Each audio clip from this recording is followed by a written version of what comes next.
ಹೇ all ನಮಸ್ತೆ. ನಾನು ಕೀರ್ತಿ ಚೇತನ್. ನೀವು ನೋಡ್ತಾ ಇದ್ದೀರಾ ಕೀರ್ತಿ ಚೇತನ್ ಇನ್ ಕನ್ನಡ ಗಾರ್ಡನ್ ಚಾನೆಲ್. ಒಂದು 15 ಡೇಸ್ ಗ್ಯಾಪ್ ನಂತರ ಮತ್ತೆ ನಾವು ವಿಡಿಯೋದಲ್ಲಿ ಸಿಗ್ತಾ ಇದ್ದೀವಿ.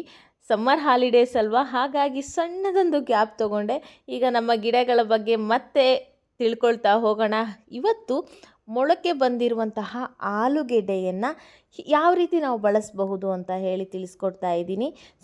ಇನ್ಮೇಲೆ ರೆಗ್ಯುಲರ್ ಆಗಿ ಗುಲಾಬಿ ಗಿಡಗಳ ಕೇರ್ ಬಗ್ಗೆ, ದಾಸವಾಳ ಗಿಡಗಳ ಕೇರ್ ಬಗ್ಗೆ, ಸೇವಂತಿಗೆಯ ಕೇರ್ ಬಗ್ಗೆ, ಹಾಗೆ ಟೆರೆಸ್ ಮೇಲೆ ಯಾವ ರೀತಿ ನಾವು ತರಕಾರಿ ಗಿಡಗಳನ್ನು ಬೆಳೆಸಬೇಕು, ಹೆಚ್ಚಿನ ಹಾರ್ವೆಸ್ಟನ್ನು ಹೇಗೆ ಪಡಿಬೇಕು, ನಾನು ಬಳಸುವಂತಹ ಟಿಪ್ಸ್ ಮತ್ತು ಟ್ರಿಕ್ಸ್ಗಳೇನು ಅನ್ನೋದನ್ನು ಮತ್ತೆ ಮುಂದಿನ ವಿಡಿಯೋಗಳಲ್ಲಿ ತಿಳಿಸ್ಕೊಡ್ತಾ ಹೋಗ್ತೀನಿ.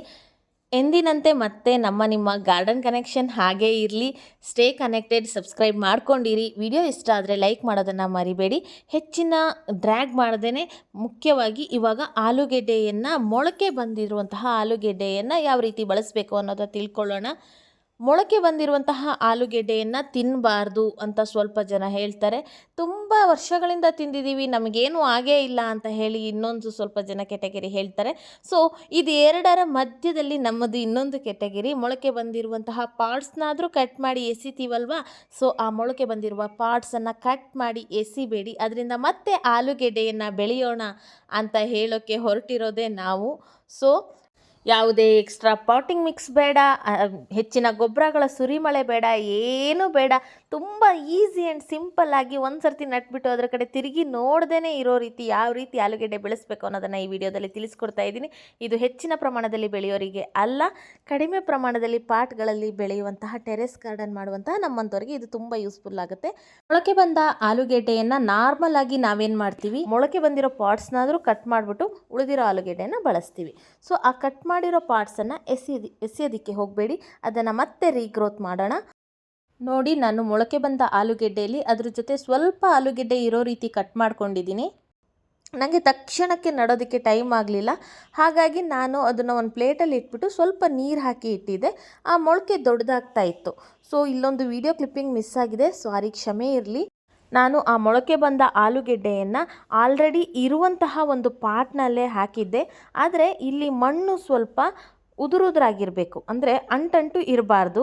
ಅದು ಅಂಟಂಟಿತ್ತು ಅಂದರೆ ಸ್ವಲ್ಪ ಮರಳು, ಭತ್ತದ ಹೊಟ್ಟು ಏನನ್ನಾದರೂ ಮಿಕ್ಸ್ ಮಾಡ್ಕೊಂಡಿರಿ. ಉದುರುದ್ರಾಗಿರುವಂತಹ ಮಣ್ಣು, ಕೋಕೋಪೀಟ್ ಮಿಕ್ಸ್ ಮಾಡಿಕೊಂಡ್ರೂ ಚೆನ್ನಾಗಾಗತ್ತೆ. ಸೊ ಅದರಲ್ಲಿ ಈ ಆಲೂಗೆಡ್ಡೆಯನ್ನು ಮೊಳಕೆ ಮೇಲಿರುವಂತೆ ನಡಬೇಕಷ್ಟೇ. ಸೊ ಹಾಗೆ ನಟ್ಟಿದ ಸುಮಾರು 10ರಿಂದ 15 ದಿನದೊಳಗೆ ಈ ರೀತಿ ಗಿಡಗಳು ಬರೋದಕ್ಕೆ ಸ್ಟಾರ್ಟ್ ಆಗುತ್ತೆ. ಆಲೂಗೆಡ್ಡೆಯನ್ನು ನಾನು ಹೀಗೆ ನೆನೆಸಿಟ್ಟೋ ರೀತಿ ನೆನೆಸಿಡಬೇಕು ಅಂತ ಏನೂ ಇಲ್ಲ, ಕಟ್ ಮಾಡಿ ತಕ್ಷಣ ತೊಗೊಬಂದು ಪಾಟಲ್ಲಿ ಹಾಕಿಬಿಡ್ಬಹುದು. ಆದರೆ ನನಗೆ ನಡೋದಕ್ಕೆ ಟೈಮ್ ಇರಲಿಲ್ಲ, ಅದಕ್ಕೋಸ್ಕರ ಕಟ್ ಮಾಡಿ ಈ ರೀತಿ ನೀರಲ್ಲಿ ಇಟ್ಟಿದ್ದೆ. ಹಾಗೆ ಪಾಟಲ್ಲಿ ನಟ್ಟಿದೊಂದು 15 ಡೇಸ್ಗೆಲ್ಲ ಈ ರೀತಿ ಗಿಡಗಳು ಬರೋದಕ್ಕೆ ಸ್ಟಾರ್ಟ್ ಆಯಿತು. ನೆಕ್ಸ್ಟು ಒಂದು 20-21 ಡೇಸ್ಗೆಲ್ಲ ಏನು ಮಾಡಬೇಕು, ಸ್ವಲ್ಪ ಗೊಬ್ಬರವನ್ನು ಕೊಡೋದಕ್ಕೆ ಸ್ಟಾರ್ಟ್ ಮಾಡಿ. ಟು ಬಿ ಫ್ರಾಂಕ್, ನಾನು ಇದಕ್ಕೆ ಯಾವುದೇ ರೀತಿ ಕೇರ್ ಮಾಡಿಲ್ಲ. ಪೆಸ್ಟ್ ಅಟ್ಯಾಕ್ ಅಂತೂ ಒಂದು ಚೂರೂ ಆಗೋದಿಲ್ಲ. ನಾನು ಬೇರೆ ಹೂ ಗಿಡಗಳಿಗೆ ಯಾವ ರೀತಿ ಗೊಬ್ಬರ ಕೊಟ್ಟೆ, ಲಿಕ್ವಿಡ್ ಫರ್ಟಿಲೈಸರ್ ಕೊಟ್ಟೆ, ಅದನ್ನೇ ಇದಕ್ಕೆ ಕೊಟ್ಟಿದ್ದೀನಿ. ನಾನು ಕೊಟ್ಟಿರುವಂತಹ ಲಿಕ್ವಿಡ್ ಫರ್ಟಿಲೈಸರ್ ನಿಮಗೆ ನಾನು ಯಾವಾಗಲೂ ಹೇಳ್ತಾ ಇರ್ತೀನಿ, ಮನೆಯಲ್ಲೇ ಕಾಂಪೋಸ್ಟ್ ತಯಾರಿಸ್ತಾ ಇದ್ದೀನಿ. ಸೊ ಅದರಿಂದ ಬಂದಿರುವಂತಹ ಲಿಕ್ವಿಡನ್ನು ನೀರಿನ ಜೊತೆ ಮಿಕ್ಸ್ ಮಾಡಿ ಕೊಟ್ಟಿದ್ದೀನಿ. ಆ್ಯಂಡ್ ಎರೆಹುಳು ಗೊಬ್ಬರವನ್ನು ಕೊಟ್ಟಿದ್ದೀನಿ. ಇದಿಷ್ಟೇ ನಾನು ಕೊಟ್ಟಿರೋದು. ನೀವು ಸೆಗಣಿ ಗೊಬ್ಬರವನ್ನು ಸಹ ಕೊಡಬಹುದು. ಅದನ್ನು ನೀರಿನಲ್ಲಿ ನೆನೆಸಿ, ಸೆಗಣಿಯನ್ನು ನೀರಿನಲ್ಲಿ ನೆನೆಸಿ ಅದರ ನೀರನ್ನು ಕೊಡಬಹುದು. ಜಸ್ಟ್ ಈ ರೀತಿ ಸಿಂಪಲ್ಲಾಗಿ ಫರ್ಟಿಲೈಸ್ ಮಾಡಿದ್ರೆ ಸಾಕು, ಹೆಚ್ಚಿನ ಗೊಬ್ಬರದ ಅವಶ್ಯಕತೆ ಇರೋದಿಲ್ಲ. ಬಟ್ ಚೆನ್ನಾಗಿ ಗೊಬ್ಬರ ಕೊಟ್ಟರೆ ಹೆಚ್ಚು ಹಾರ್ವೆಸ್ಟನ್ನು ಮಾಡಬಹುದು. ಓಕೆ, ಸುಮಾರು 3 ತಿಂಗಳ ನಂತರ ಈ ರೀತಿ ಗಿಡ ಸಂಪೂರ್ಣವಾಗಿ ಒಣಗಿ ಹೋಗುತ್ತೆ. ಇಷ್ಟು ಒಣಗಿದ ಮೇಲೆ ಹಾರ್ವೆಸ್ಟ್ ಮಾಡೋದಕ್ಕೆ ರೆಡಿ ಆಗುತ್ತೆ. ಅಲ್ಲಿ ತನಕನೂ ಜಸ್ಟ್ ನೀರು ಹಾಕ್ತಾ ಇದ್ದರೆ ಸಾಕು. ಯಾವಾಗ ಗಿಡ ಒಣಗುತ್ತೆ ಆವಾಗ ನೀರು ಹಾಕೋದನ್ನು ಫುಲ್ ಸ್ಟಾಪ್ ಮಾಡಿಬಿಡಿ, ನೀರು ಹಾಕಬಾರ್ದು. ನಾನು ನೀರು ಹಾಕ್ದೇ ಹಾಗೆ ಇಟ್ಬಿಟ್ಟೆ. ಸಡನ್ನಾಗಿ ಮಳೆ ಬಂದಿರೋದ್ರಿಂದ ನನಗೆ ಗೊತ್ತಾಗಲೇ ಇಲ್ಲ, ಫುಲ್ ಮಣ್ಣೆಲ್ಲ ಒದ್ದೆ ಆಗಿಬಿಡ್ತು, ಮಳೆ ಬರೋ ಅಂದಾಜೇ ಇರಲಿಲ್ಲ. ಹಾಗಾಗಿ ಸೊ ಅದಕ್ಕೋಸ್ಕರ ತಕ್ಷಣಕ್ಕೆ ಹಾರ್ವೆಸ್ಟ್ ಮಾಡಿದ್ದೆ. ಆ್ಯಕ್ಚುಲಿ ನಾನಿಲ್ಲಿ 2 ಮೊಳಕೆ ಬಂದಿದ್ದ ಆಲೂಗೆಡ್ಡೆ ಪೀಸನ್ನು ಹಾಕಿದ್ದೆ, ಕೇವಲ 2 ಅಷ್ಟೇ. ಎಸಿತಾ ಇದ್ದಂತಹ ಆ ಮೊಳಕೆ ಬಂದ ಒಂದು ಭಾಗ ಅಷ್ಟೇ, ಪೂರ್ತಿ ಆಲೂಗೆಡ್ಡೆಯನ್ನು ಸಹ ಹಾಕಿದ್ದಲ್ಲ, ಕೇವಲ ಒಂದು ಭಾಗ. ಈ ಹಿಂದೆ ಕೂಡ ನಾನು ಗ್ರೋ ಬ್ಯಾಗ್ನಲ್ಲಿ ಆಲೂಗೆಡ್ಡೆಯನ್ನು ಹೇಗೆ ಬೆಳಿಬೇಕು, ಪಾಟಿಂಗ್ ಮಿಕ್ಸನ್ನು ಕೂಡ ಹೇಗೆ ರೆಡಿ ಮಾಡ್ಕೊಳ್ಬೇಕು ಅನ್ನೋ ಬಗ್ಗೆ ಈ ಹಿಂದಿನ ವಿಡಿಯೋಗಳಲ್ಲೇ ತಿಳಿಸಿದ್ದೀನಿ. ಹಾಗಾಗಿ ಇಲ್ಲಿ ಪಾಟಿಂಗ್ ಮಿಕ್ಸ್ ಬಗ್ಗೆ ಎಕ್ಸ್ಟ್ರಾ ಏನು ನಾನು ತಿಳಿಸಿಲ್ಲ. ನೋಡಿ ಹೇಗಿದೆ. ಆ್ಯಕ್ಚುಲಿ ಆಲೂಗೆಡ್ಡೆ ಇದೆಲ್ಲ ಹಾರ್ವೆಸ್ಟ್ ಮಾಡೋದು ತುಂಬ ಖುಷಿ. ಅದೆಷ್ಟು ಚಿಕ್ಕದಿರಲಿ ದೊಡ್ಡದಿರಲಿ ಹಾಗೆ ಸಿಗ್ತಾ ಇರುತ್ತಲ್ಲ ಮಣ್ಣಿನ ಮಧ್ಯದಲ್ಲಿ ತೆಗಿತಾ ಇರಬೇಕಾದ್ರೆ ಅದೊಂಥರ ಎಂಜಾಯ್ಮೆಂಟ್. ಹಾರ್ವೆಸ್ಟ್ ಮಾಡುವಾಗ ತುಂಬಾ ಖುಷಿಯಾಗುತ್ತೆ. ತುಂಬ ಈಸಿ. ಆಮೇಲೆ ಆ ಎಲೆಗಳು ಕೂಡ ತುಂಬ ಒಂದು ಅಟ್ರ್ಯಾಕ್ಟಿವ್ ಆಗಿರುತ್ತೆ. ಎಲೆಗಳ ಡಿಸೈನು ಒಂದು ರೀತಿ ಚೆನ್ನಾಗಿದೆ. ಹಾಗಾಗಿ ಇದನ್ನು ಶೋ ಗಿಡ ಥರ ಸುಮ್ಮನೆ ಪಾಟಲ್ಲಿ ಮನೆ ಎದುರುಗಡೆ ಬೆಳೆಸ್ಕೊಂಡ್ರೂ ಆಯಿತು. ಒಳಗಡೆ ಚಿನ್ನ ರೆಡಿ ಆಗ್ತಾ ಇರತ್ತೆ. ಆಮೇಲೆ ಹಾರ್ವೆಸ್ಟ್ ಮಾಡ್ಕೊಳ್ಳೋದು ಅಷ್ಟೇ. ನಾನಿಲ್ಲಿ ಕೇವಲ 2 ಭಾಗ ಮೊಳಕೆ ಬಂದ ಆಲೂಗೆಡ್ಡೆನ ಹಾಗೆ ಜಸ್ಟ್ ಇಟ್ಬಿಟ್ಟು ಮಣ್ಣು ಹಾಕಿದ್ದಷ್ಟೇ. ಅದೇ ಇಷ್ಟೊಂದು ಆಲೂಗೆಡ್ಡೆಯನ್ನು ಕೊಟ್ಟಿತ್ತು. ತುಂಬ ದೊಡ್ಡದಾಗೇನು ಬೆಳೆದಿರಲಿಲ್ಲ, ಯಾಕಂದರೆ ನಾನು ಅದಕ್ಕೆ ಯಾವುದೇ ರೀತಿಯ ಆರೈಕೆಯನ್ನು ಮಾಡಿರಲಿಲ್ಲ.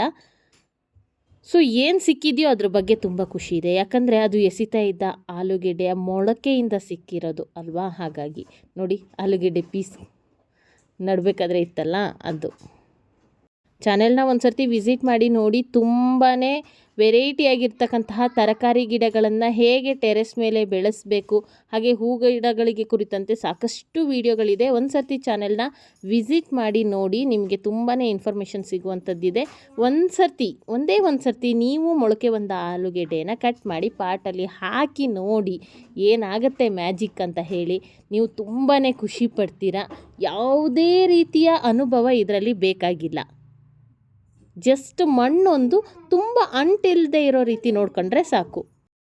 ಗಿಡದ ಬುಡಕ್ಕೆ ಸಫಿಷಿಯೆಂಟ್ ಆಗುವಷ್ಟು ಮಣ್ಣನ್ನು ಕೊಡಿ ಅಷ್ಟೇ. ಬೇರೆ ಎಲ್ಲೆಲ್ಲಿ ಹೋಗಿರುತ್ತೆ ಅಷ್ಟು ಆಳದವರೆಗೂ ಮಧ್ಯ ಮಧ್ಯದಲ್ಲಿ ಆಲೂಗೆಡ್ಡೆ ಬಿಡ್ತಾ ಇರುತ್ತೆ. ತುಂಬ ಡೀಪ್ ಇರುವಂತಹ ಪಾಟ್ ಬೇಕಾಗೋದಿಲ್ಲ. ಸುಮಾರು 9 ಇಂಚಿಂದ 12 ಇಂಚು ಉದ್ದ ಇದ್ದರೆ ಸಾಕು, ಅಂದರೆ ಡೀಪ್ ಇದ್ದರೆ ಸಾಕು. ಅಗಲ ಜಾಸ್ತಿ ಇದ್ರೂ ಒಳ್ಳೆಯದಿರುತ್ತೆ, ಚೆನ್ನಾಗಿ ಬೆಳೆಯುತ್ತೆ. ಮಣ್ಣು ಸ್ವಲ್ಪ ಲೂಸ್ ಆಗಿರೋದ್ರ ಕಡೆ ತುಂಬ ಗಮನ ಕೊಡಿ. ನೀರು ಹೆಚ್ಚು ಹಾಕಬೇಡಿ. ಬಿಸಿಲಿರಬೇಕು, ಹೆಚ್ಚು ಬಿಸಿಲಿರುವ ಪ್ಲೇಸ್ನಲ್ಲಿ ಇಡಬೇಕು. ಒಂಥರ ಹೀಗೆ ಡಿಗ್ ಮಾಡುವಾಗ ಒಂಥರ ಖುಷಿ ಆಗ್ತಾಯಿತ್ತು. ಸಿಗುತ್ತಾ ಇಲ್ವಾ, ಇದೆಯಾ ಇಲ್ವಾ ಹೀಗೆ ನೋಡೋದಿದೆಯಲ್ಲ, ಅದೊಂಥರ ಕ್ಯೂರಿಯಾಸಿಟಿ ತುಂಬಾ ಚೆನ್ನಾಗಿತ್ತು. ಒಟ್ಟು ಇಷ್ಟು ಆಲೂಗೆಡ್ಡೆ ನನಗೆ ಸಿಕ್ತು. ತುಂಬ ಹೆಚ್ಚು ಅಂತ ನಾನು ಹೇಳೋದಿಲ್ಲ, ಆದರೆ ಒಂದು ಪ್ರಯತ್ನಕ್ಕೆ ಖಂಡಿತ ಮೋಸ ಇಲ್ಲ. ಅದು ಆಗ ಸ್ವಲ್ಪ ಬ್ಯುಸಿ ಇರುವಾಗ ನಾನು ಹಾಕಿದ್ದು. ಒಂದು 3 ಮೊಳಕೆ ಮಾತ್ರ ನನಗೆ ನಡೋದಕ್ಕೆ ಟೈಮ್ ಆಗಿದ್ದು, 2-3 ಮೊಳಕೆ ನಡೋದಕ್ಕೆ ಮಾತ್ರ ಟೈಮ್ ಆಗಿದ್ದು. ಉಳಿದಿದ್ದು ಹಾಗೆ ನೀರಲ್ಲೇ ಕೊಳ್ತೇ ಹೋಯಿತು. ಬಹುಶಃ ಅದಿಷ್ಟನ್ನು ನಟ್ಟಿದ್ದಿದ್ರೆ ತುಂಬಾ ಆಲೂಗೆಡ್ಡೆ ಸಿಗ್ತಾ ಇತ್ತು ಅಂತ ಅನಿಸುತ್ತೆ. ಏನು ಬಂದಿದೆಯೋ ಅದನ್ನೇ ನಾನು ನಿಮಗೆ ತೋರಿಸ್ತಾ ಇದ್ದೀನಿ. ಸೊ ಯಾರೆಲ್ಲ ಇನ್ನೂ ಆಲೂಗೆಡ್ಡೆನ ಈ ರೀತಿ ಬೆಳೆಯೋದಕ್ಕೆ ಟ್ರೈ ಮಾಡಿಲ್ಲ, ಇವತ್ತೇ ಮೊಳಕೆ ಬಂದಿರೋ ಆಲೂಗೆಡ್ಡೆನ ಕಟ್ ಮಾಡಿಬಿಟ್ಟು ಪಾಟಲ್ಲಿ ಹಾಕಿ ಒಂದು ಮ್ಯಾಜಿಕ್ನ ನೋಡಿ. ತುಂಬ ಸುಲಭ ಬೆಳೆಯೋದು, ಎಂಥ ಬಿಗಿನರ್ಸ್ ಕೂಡ ಬೆಳಿಬಹುದು. ಟ್ರೈ ಮಾಡ್ತೀರಾ ಅಲ್ವಾ? ಓಕೆ, ಮುಂದೆ ಒಂದು ಒಳ್ಳೆಯ ಗಾರ್ಡನ್ ಇನ್ಫಾರ್ಮೇಷನ್ ಜೊತೆಗೆ ಮತ್ತೆ ಸಿಗ್ತೀನಿ. ಅಲ್ಲಿವರೆಗೂ take care, bye. Happy gardening.